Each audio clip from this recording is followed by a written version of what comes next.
Hi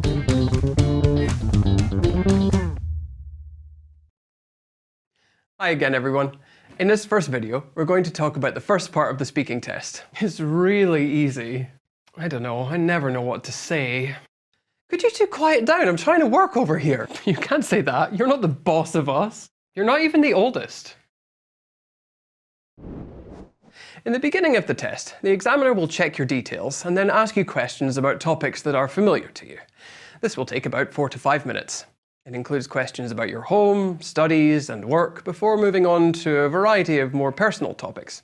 This could include money, laughter, or sports.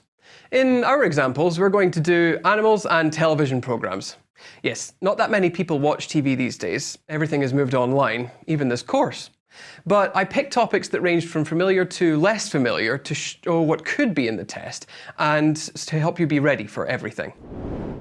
The responses to the question should be personal. This means you can relax and focus on delivering the best possible language you have to describe yourself and your attitudes to the personal topics. It might not seem so stressful, but keep in mind that in the real test you won't know the topics, so there's still an element of surprise here. But yes, essentially you should talk about yourself and not for a long time. If you speak for too long, the examiner will stop you. Do not be offended or worried if this happens, but do try to follow a pattern of answer and example. For example, what do you like most about where you live? I like that there's a lot of space and it's easy to travel to. Good try, but try to follow the pattern I mentioned earlier. What do you like most about where you live? It's conveniently close to a metro station, the quality of the appliances is excellent, and my flatmates are really friendly and helpful. That was good. This pattern might seem simple, but there are some common problems.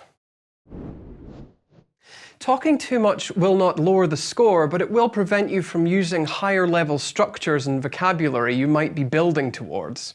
Try to use these earlier in the question. For example, if you had asked me that a year ago, I might have said no, but actually I quite like the place I live in. It's very convenient for work and travel.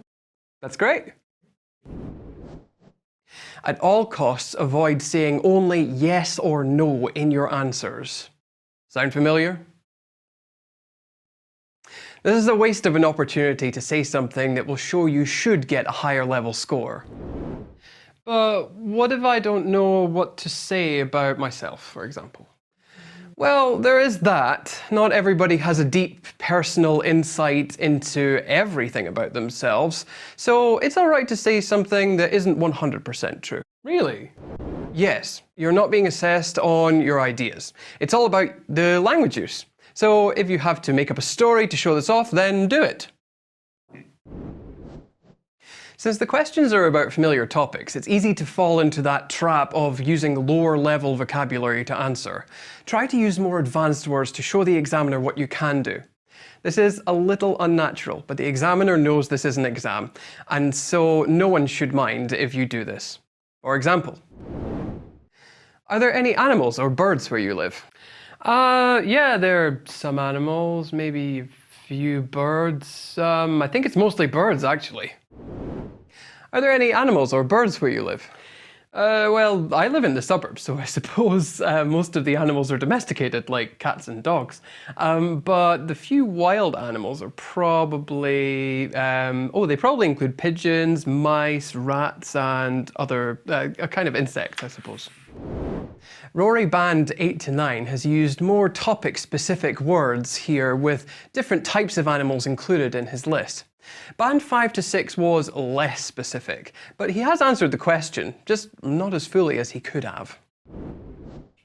Some candidates think they can avoid problems by giving memorized answers, but it will be clear this is the case since they will often not answer the actual question being asked. Listen to the questions carefully and answer appropriately. Not answering the question for whatever reason is also a problem, since it means you may not use any vocabulary relevant to the topic. Let me show you what I mean. Where do you usually watch TV shows? Normally in my bedroom. I think it's more comfortable to sit in bed and there's less chance of being disturbed than in the living room. Where do you usually watch TV shows? I usually watch them with my friends. We watched a couple of series yesterday, actually. Oh, man. Wait, I think I haven't answered the question properly. Cheer up, you'll get there eventually. Seriously though, don't panic. Some topics may be unfamiliar or unusual, but if you're used to speaking about different aspects of your life, then you should be fine. Take a breath, think, and then answer. Remember, there are 2 other parts to come, and you will have time to recover from any surprises. Part 1 is the first encounter in the test, but it's not the last. In the next video, we'll move from shorter answers and explanations to something longer. Part 2.